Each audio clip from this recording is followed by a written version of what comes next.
मेरा नाम क्लारा है। मैं 28 साल की हूँ और मैं आपको अपनी कहानी सुनाना चाहती हूँ। इसे साझा करना आसान नहीं है, इसलिए अगर आप मुझे थोड़ा साहस दें।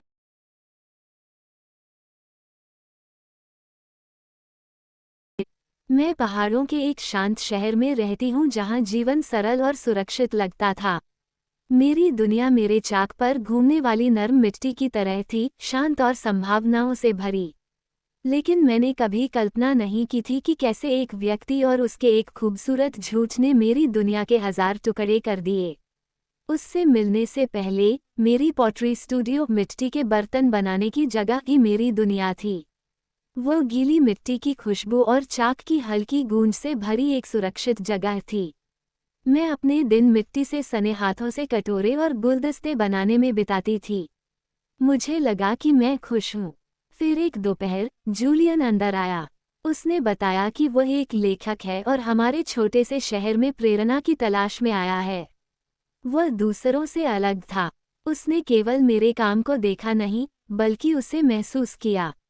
मुझे उसके कहे पहले शब्द याद हैं, तुम्हारे हाथ जादू करते हैं। उसने मेरे बनाए एक गुलदस्ते को देखकर फुसफुसाते हुए कहा। वो हर रोज आने लगा। कभी कॉफी लाता, तो कभी बस चुपचाप साथ बैठता। वो घंटों मुझे काम करते देखता रहता। उसने मेरी मिट्टी की कहानियां सुनी, मेरे सपनों के बारे में सुना। मुझे उसकी आवाज़ बहुत पसंद थी। उसके साथ मुझे लगा कि कोई मुझे समझता है। उसने हमारे भविष्य की बातें की, एक लेखक और एक कुम्हार। उसने कहा कि हमारा जीवन कला और प्रेम का एक मास्टरपीस उत्कृष्ट प्रतीक होगा। मैंने उस पर विश्वास किया। लेकिन अब मैं सच जानती हूँ, वो कोई मास्टरपीस नहीं था। वह बस उस कहानी की एक नकल थी जो उसने पहले कई बार दूसरों को सुनाई थी। धीरे धीरे चीजें बदलने लगीं। उसके शब्द, जो कभी सुकून देते थे, अब चुभने लगे थे। एक दिन मैंने एक साधारण सा कटोरा बनाया। मुझे वो बहुत पसंद था। जब मैंने उसे दिखाया, तो उसने कहा, यह अच्छा है, क्लारा, लेकिन बहुत साधारण है। शहर के लोगों को कुछ ड्रामा चाहिए। उसकी आवाज़ कोमल थी, लेकिन मेरे आत्मविश्वास में एक दरार आ गई थी। अगले हफ्ते वह मेरे लिए नए और महंगे ग्लेस बर्तनों पर चमक लाने वाला रंग लाया। मुझे लगा कि वह मेरी तरक्की चाहता है, लेकिन वह सिर्फ एक गलतफहमी थी। एक महीने बाद शहर की एक छोटी गैलरी ने मुझे प्रदर्शनी एग्जीबिशन के लिए पत्र भेजा। यह मेरा सबसे बड़ा सपना था। जब मैंने खुशी खुशी जूलियन को ये बताया, तो उसके चेहरे पर कोई मुस्कान नहीं थी। उसने ठंडी आवाज में कहा, एक छोटी स्थानीय गैलरी। क्लारा, तुम्हारा टैलेंट इससे बड़ा है। यहाँ अपना समय बर्बाद मत करो। उसके शब्दों ने मुझे छोटा महसूस कराया। उसके बाद मैंने गैलरी के बारे में बात करना बंद कर दिया। खुशी गायब हो गई थी। मुझे लगा कि उसके कड़वे शब्द ही सबसे दर्दनाक हिस्सा हैं, लेकिन मैं गलत थी। वह तो बस शुरुआत थी। एक ठंडी और बारिश वाली दोपहर, एक महिला मेरे स्टूडियो आई जिसे मैंने पहले कभी नहीं देखा था। उसकी आंखों में उदासी थी। उसकी नज़र मेरे शेल्फ पर रखे उस गुलदस्ते पर टिकी थी जिसे जूलियन अपना पसंदीदा कहता था। उसने अपना नाम सारा बताया। उसने कहा, जूलियन ने मुझे इस गुलदस्ते के बारे में एक कविता दी थी। मेरा दिल बैठ गया। उसने अपने बैग से एक कागज़ निकाला। वो वही कविता थी, वही शब्द जो जूलियन ने मेरे लिए लिखे थे और जिन्हें मैं अपने तकिए के नीचे रखती थी। सारा ने मुझे दुखी आंखों से देखा और कहा, उसकी शादी नहीं हुई है, क्लारा। उसकी मेरी बहन से सगाई हुई है।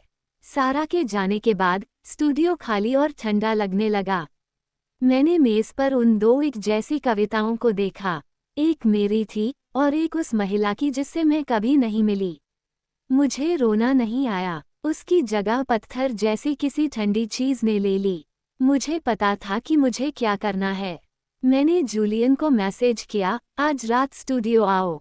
जब वह आया, तो उसके चेहरे पर वही कोमल मुस्कान थी और हाथ में एक फूल। उसे नहीं पता था कि मुझे उसका राज पता है। मैंने मेज पर दोनों कागज साथ रख दिए। उसका चेहरा सफ़ेद पड़ गया। उसने सफाई देने की कोशिश की, क्लारा, सुनो, ये वैसा नहीं है जैसा तुम सोच रही हो। मैंने उसकी नहीं सुनी। मैं एक और खूबसूरत झूठ नहीं सुनना चाहती थी। मैं उस गुलदस्ते के पास गई जिसे वह मेरा मास्टरपीस कहता था और उसे जमीन पर पटक दिया। वह 100 टुकड़ों में बिखर गया, ठीक उसके झूठ की तरह। जूलियन ने उन टुकड़ों को देखा। उसकी मुस्कान गायब थी। उसकी आंखों में प्यार नहीं, पकड़े जाने का डर था। वह बिना कुछ कहे चला गया। उस रात उसने अपना सामान पैक किया और शहर छोड़कर चला गया। अगली सुबह मैंने उन टुकड़ों को उठाया। मैंने उन्हें फेंका नहीं। मैंने एक पुरानी तकनीक सीखी जिसमें टूटी हुई चीज़ों को तरल सोने लिक्विड गोल्ड से जोड़ा जाता है। मैंने महीनों मेहनत की। वह गुलदस्ता पहले जैसा नहीं रहा, लेकिन अब वो उन सुनहरी दरारों के साथ और भी सुंदर लग रहा था। मैंने अपना खुद का शो आयोजित किया जिसका नाम रखा ब्रोकन पीसेस, टूटे हुए टुकड़े। लोग आए और उन्होंने मेरे काम में एक कहानी देखी, दर्द और फिर संभलने की कहानी। पीछे मुड़कर देखती हूँ तो समझ आता है कि उस दर्द ने मुझे बहुत कुछ सिखाया। मैंने सीखा कि आपकी असली कीमत दूसरों की तारीफ से नहीं, बल्कि आपके अपने हाथों और आपकी अपनी आवाज़ से तय होती है। निष्कर्ष और संदेश। क्लारा की कहानी सिर्फ टूटे हुए दिल की नहीं है, बल्कि भावनात्मक हेरफेर, इमोशनल मैनिपुलेशन को पहचानने की है।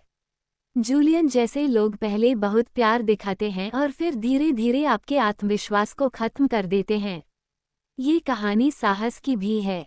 अगर सारा ने सच बोलने की हिम्मत नहीं दिखाई होती, तो सच सामने नहीं आता। आप क्लारा के फैसले के बारे में क्या सोचते हैं? अगर आप मानते हैं कि क्लारा की सबसे बड़ी जीत खुद को ढूंढना थी, तो कमेंट में 1 लिखें। अगर आपको लगता है कि उसे नया प्यार ढूंढना चाहिए था, तो 0 लिखें। अपनी विशिष्टता और अपनी कला की रक्षा करें। आपका मूल्य किसी और की राय का मोहताज नहीं है। पढ़ने के लिए धन्यवाद।